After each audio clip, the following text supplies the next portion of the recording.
Sebanyak 17 pemain abroad dipanggil Sintayong untuk laga timnas Indonesia versus Irak dan Filipina di kualifikasi Piala Dunia 2026 zona Asia. Kabarnya pada 27 Mei nanti pemusatan latihan timnas Indonesia akan digelar sebagai persiapan melawan Irak pada 6 Juni dan Filipina pada 11 Juni di dua laga pemungkas grup F kualifikasi Piala Dunia 2026 zona Asia. Demi mendapatkan hasil maksimal sekaligus mengunci tempat di babak ketiga kualifikasi Piala Dunia 2026 zona Asia, Sintayong diyakini bakal memanggil seluruh pemain terbaiknya. Pelatih berusia 53 tahun ini berpotensi memanggil 17 pemain abroad sekaligus atau paling banyak sepanjang sejarah berdirinya timnas Indonesia. Lantas siapa sajakah pemain yang dimaksud?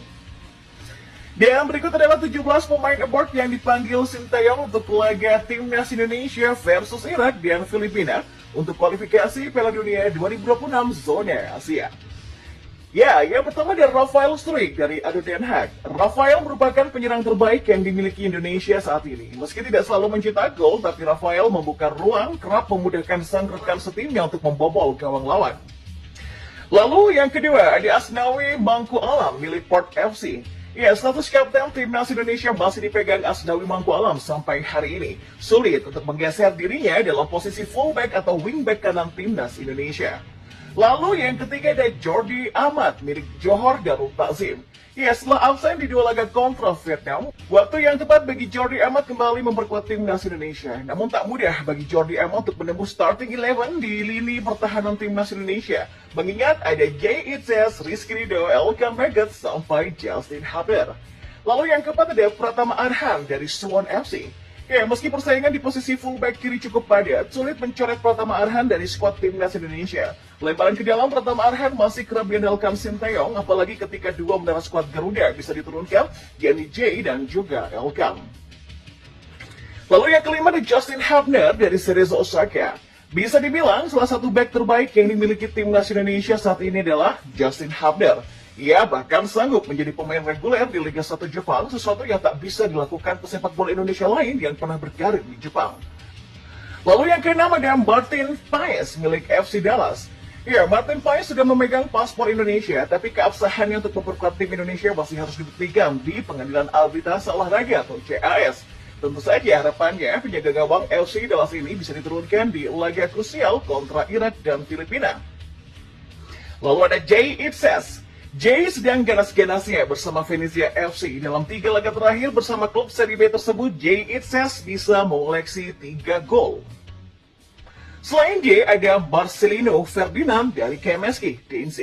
Ya, bisa dibilang aset terbesar yang dimiliki sepak bola Indonesia saat ini adalah Marcelino Ferdinand.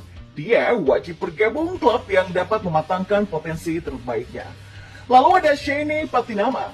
Harapannya adalah motivasi Shane Patinama tidak menurun, sekalipun sang klub baru saja terdegradasi ke Liga 2 Belgia. Tapi justru sebaliknya, memperkuat timnas Indonesia merupakan momentum Shane yang untuk bangkit. Mengingat persaingan sengit di posisi kiri pertahanan skuad Garuda sangatlah ketat. Lalu ada Sandy Wallace. Ya, Sandy terus berjuang menjadi pemain andalan timnas Indonesia. Ia bisa diperankan di posisi 3, yakni back tengah, fullback kanan ataupun gelandang sentral. Kemudian ada Jens Reven dari FC Dordrecht U21. Masih berusia 18 tahun, tapi Jens Reven diharapkan bisa tumbuh menjadi penyerang mematikan. Saat ini Jens Reven sedang menjalani proses naturalisasi sebagai warga negara Indonesia atau WNI. Lalu ada Kelvin Verdong dari NEC Nijmegen. Ya, pemain keturunan Grade A ini segera memperkuat timnas Indonesia. Kelvin Verdong bisa diandalkan di beberapa posisi mulai dari fullback kiri, back tengah, sampai gelandang. Lalu ada Ragnar Oratmangun dari Fortuna Sittard.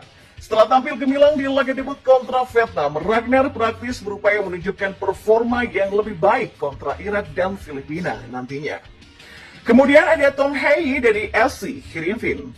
Ya, otak serangan timnas Indonesia, visi permainan yang dimiliki Tom Hei merupakan yang terbaik dimiliki pesepak bola Indonesia saat ini. Kemudian ada Nathan Choeon atau Bastejo, masih dari SC Heerenveen. Ya, kemampuan bermain di banyak posisi menjadi kelebihan yang dimiliki oleh Nathan. Ia dapat diperankan sebagai back tengah, fullback kiri, sampai gelandang. Kemudian ada Ivar Jenner dari Jong Ultra. Ya, duet Ivar Jenner dan Tom sangat dinantikan pecinta sepak bola Indonesia. Ivar Jenner bakal berperan sebagai pelindung Tom dan di lini tengah timnas Indonesia. Kemudian ada Elkan Baggett.